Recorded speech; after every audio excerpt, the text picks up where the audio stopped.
देश के किसी भी कोने में किसी भी मां बेटी के साथ ऐसी घटना हो रही है तो वो अक्षम्य है, वो निंदनीय है और उसको कोई बर्दाश्त नहीं कर सकता।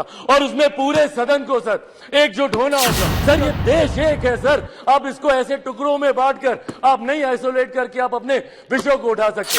आपको चर्चा करनी होगी बंगाल पर, चर्चा करनी होगी आपको बिहार पर, चर्चा करनी होगी आपको राजस्थान पर, चर्चा करनी होगी आपको कर्नाटका पर। सर मैं बिहारी हूं सर, बिहार से कम मैं विश्वास दिलाता हूं 40 की 40 सीटें हमारा एनडीए गठबंधन जीत कर आएगा, इसमें कहीं कोई शंका नहीं। सर इस सदन में आए अविश्वास प्रस्ताव के विरोध में अपनी बातों को रखने के लिए मैं अपनी पार्टी लोक जनशक्ति पार्टी रामविलास की तरफ से सर मैं खड़ा हुआ हूं।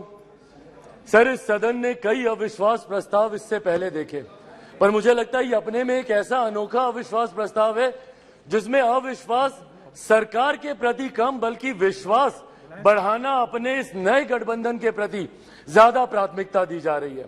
इन लोगों को इस बात को दर्शाना है कि किस तरीके से ये गठबंधन इनके साथ है, जिस गठबंधन को बनाने का ये लोग एक लंबे समय से ये लोग प्रयास कर रहे हैं।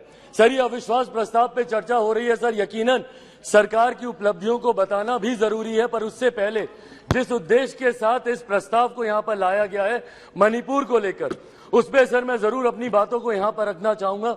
सर पिछले 3 दिन से बहस चल रही है और इन 3 दिनों में सर सिर्फ दोषारोपण ही किया गया है, सिर्फ यहां पर बातों को दोष लगा कर बताया गया है, किसी ने भी यहां पर समाधान देने का प्रयास नहीं किया। सर आरोप प्रत्यारोप की राजनीति में मणिपुर के लोग वहां बैठे सुनने का प्रयास कर रहे हैं कि हमारी बेहतरी के लिए आपने क्या किया। सर कल गृह मंत्री जी ने इतनी खूबसूरती से तमाम पक्षों को रखा और इतनी विनम्रता से उन्होंने सारी बातों को रखा, पर उसके बावजूद सिर्फ दोषारोपण करना। सर 90 के दशक में भी मणिपुर में इसी तरीके की परिस्थितियां थी। उस वक्त किसकी सरकार थी सर? क्या उस वक्त की सरकार ने मौजूदा सरकार को कोई इनपुट दिया? क्या उस वक्त के सरकार में बैठे लोगों ने कितनी बार इस सदन में चर्चा की, कितनी बार किन लोगों ने उस चर्चा का जवाब दिया? कल तमाम ये बातें आदरणीय गृह मंत्री जी ने रखी। सर ये लोग गए थे मणिपुर, बहुत अच्छी बात है, जाना चाहिए ये, पर सर ये कलेक्टिव रिस्पॉन्सिबिलिटी होनी चाहिए, सेलेक्टिव रिस्पॉन्सिबिलिटी नहीं। सर जो लोग मणिपुर गए थे यही लोग सर बिहार भी गए थे। बिहार में क्यों नहीं ये लोग गए दरभंगा? क्यों नहीं गए ये लोग अरवल? क्यों नहीं गए ये लोग मुजफ्फरपुर? अभी बछवाड़ा में सर एक छोटी सी बच्ची के साथ दुष्कर्म करके 10 साल की बच्ची, उसको तेजाब छिड़क कर उसको जलाकर मार दिया गया, उसके शरीर को अपने ही घर में 10 फीट गड्ढे में उसको दफना दिया गया। दलित महिला के साथ सर मुजफ्फरपुर में दुष्कर्म करके उसके शरीर को 2 टुकड़ों में काटकर अर्धनग्न व्यवस्था में सर खेत में फेंक दिया गया। क्यों नहीं गए ये लोग वहां पर? अपने गठबंधन को तो मजबूत करने गए, पर क्यों नहीं ऐसे परिवारों से जाकर मिले? तो सर ये सेलेक्टिव रिस्पॉन्सिबिलिटी जब निभाते हैं, सर हकीकत है देश के किसी भी कोने में किसी भी मां बेटी के साथ ऐसी घटना हो रही है तो वो अक्षम्य है, वो निंदनीय है और उसको कोई बर्दाश्त नहीं कर सकता। और उसमें पूरे सदन को सर एकजुट होना होगा। कल गृह मंत्री जी ने जिस तरीके से अपील की सर, पूरे सदन को इसमें एकजुट होना होगा। इसमें आप आइसोलेट करके नहीं देख सकते कि जहां आपकी सरकार है वहां की घटनाओं को आप छुपाएंगे और जहां दूसरों की सरकार है वहां की घटनाओं को आप उठाएंगे। आपको चर्चा करनी होगी बंगाल पर, चर्चा करनी होगी आपको बिहार पर, चर्चा करनी होगी आपको राजस्थान पर, चर्चा करनी होगी आपको कर्नाटका पर। सर ये देश एक है सर, आप इसको ऐसे टुकड़ों में बांटकर आप नहीं आइसोलेट करके आप अपने विषयों को उठा सकते। और यही कारण है सर कि देश की जनता का विश्वास हमारे प्रधानमंत्री आदरणीय नरेंद्र मोदी जी पर हर चुनाव के साथ बढ़ता जा रहा है।